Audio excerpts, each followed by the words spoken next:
Сәлеметсіздер ме балалар? Бүгін бізде 3-ші сабақ. Екі таңбалы санның разрядтық құрамы. Бүгінгі тақырып бойынша екі таңбалы санды разрядты қосылғыштардың қосындысы түрінде жазуды үйренеміз. Алдымен бірінші тапсырманы оқып алайық. Екі таңбалы сандардың разрядтар кестесіне қара. Әр санның ондықтары мен бірліктерін ата, сандарды жаз дейді. Кестеде мен барлығын уже жасап көрсетіп қойдым, түсіндіре кетейін. Ол бізде ондықтар екінші разряд бірліктер болып саналады, ал бірліктер бізде бірінші разряд бірліктері. Кестеге қарасақ, 2 бізде ондық, 9 бізде бірлік. Санның оқылуы бізде 29, жазылуы 29. Келесі 4 ондық, 7 бірлік. Санның оқылуы бізде 47, жазылуы 47.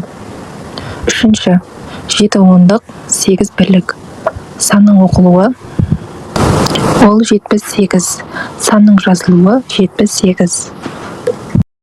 Келесі бізде екінші есеп. Мәдидің туған күні қыркүйек айының нешесі? Осы санды ата және оны разрядтық қосылғыштардың қосындысы түрінде жаз дейді. Қай цифр бірліктер санын білдіреді, қай цифр ондықтар санын білдіреді? Сурет бойынша өзің басқа сұрақтар қой. Енді жауабына келсек, номері екінші есептің жауабы қыркүйектің 17-сі. Бұл жерде 17, яғни 10 қосу 7. 17 бізде 1 ондық, 7 бірлік болып саналады. Келесі бізде үшінші есеп. Санның разрядтық қосылғыштарын тап. 98, яғни ол 9 ондық, қосу 8 бірлік. Келесі 46, 4 ондық, қосу 6 бірлік. Келесі бізде 39, бұл жерде 3 ондық, 9 бірлік болады. Келесі бізде төртінші есеп. Сандарды ата. Әрбір санда неше бірлік бар? 4 ондық, 8 бірлік. Бұл жерде 48 бірлік, яғни 48-ге тең. Келесі бізде 3 ондық, 3 бірлік, яғни 33 бірлік, бізде 33-ге тең. 5 ондық, 0 бірлік, яғни 50 бірлік, бұл бізде 50-ге тең. Келесі 7 ондық, 4 бірлік, бұл бізде 74 бірлік. Келесі бізде бесінші есеп. Мысалдарды шығар. 12 қосу 7 тең болады 19. 18 азайтамыз 6-ны тең болады 12. 20 қосу 80 тең болады 100. 90 азайтамыз 60 тең болады 30. Келесі бізде 6-шы есеп сәйкестендір. Теңдеу және теңдеуді оқу. Біз бұл жерде жауаптарын табуымыз керек. А вариантын оқып шығайық. 17 мен белгісіз санның айырмасының мәні 7-ге тең. Яғни 7-ге тең деп тұр, значит бұл жерде екіншіге жазамыз А вариантын. Себебі бізде екінші вариантта 17-ден қандай санды алғанымызда 7 болады деп тұр. Яғни бұл 2-ның жауабы А болады. Келесі бізде А варианты. Белгісіз сан және 7-ның қосындысының мәні 17-ге тең. Яғни бұл бізде бірінші вариант. Қандай санға 7-ні қосқанда 17-ге тең деп тұр. Сонда біз жазамыз 2-ге А, 1-ге Ә жауабы. Келесі бізде Б варианты. 7 саны белгісіз саннан 10-ға кем. Яғни жазамыз 3-ге Б вариантын жазамыз.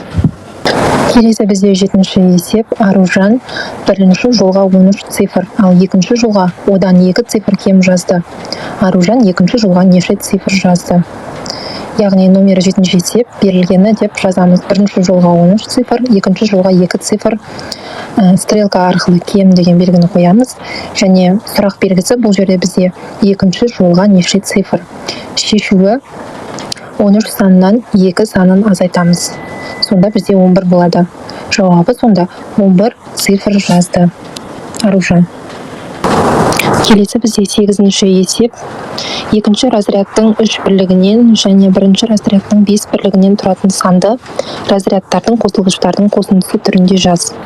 Яғни екінші разрядтың бірлігі ол бізде ондық, бірінші разрядтың бірлігі бірлік. Яғни 3 ондық, 5 бірлік. 30-ға қосамыз 5-ті, тең болады 35.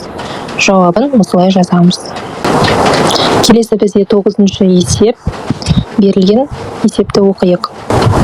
Менің туған күніме достарым қонаққа келді. Самат Айдостан кейін келді. Ал Айдос Жанардан кейін келді. Әлия Саматтан бұрын келген жоқ. Қонаққа кім кімнен кейін келгенін анықта. Сонда балалар, қысқаша түсіндіре кетейін. Самат Айдостан кейін келетін болса, біз Айдостан кейін Саматты жазамыз. Ал Айдос Жанардан кейін келді. Жанардан кейін келгеннен кейін біз оны Жанардан кейін жазамыз Айдос деп. Одан кейін бізде Әлия Саматтан бұрын келген жоқ. Онда біз Әлияны соңғысына жазамыз. Яғни ол соңғы келді деген сөз. Және Самат бізге үшінші келді деген сөз. Сонда рет-ретімен жазатын болсақ, Жанар, Айдос, Самат, Әлия. Сабақ ұнаған болса маған тіркеліп, қоңырауша белгісін басып қойыңыздар.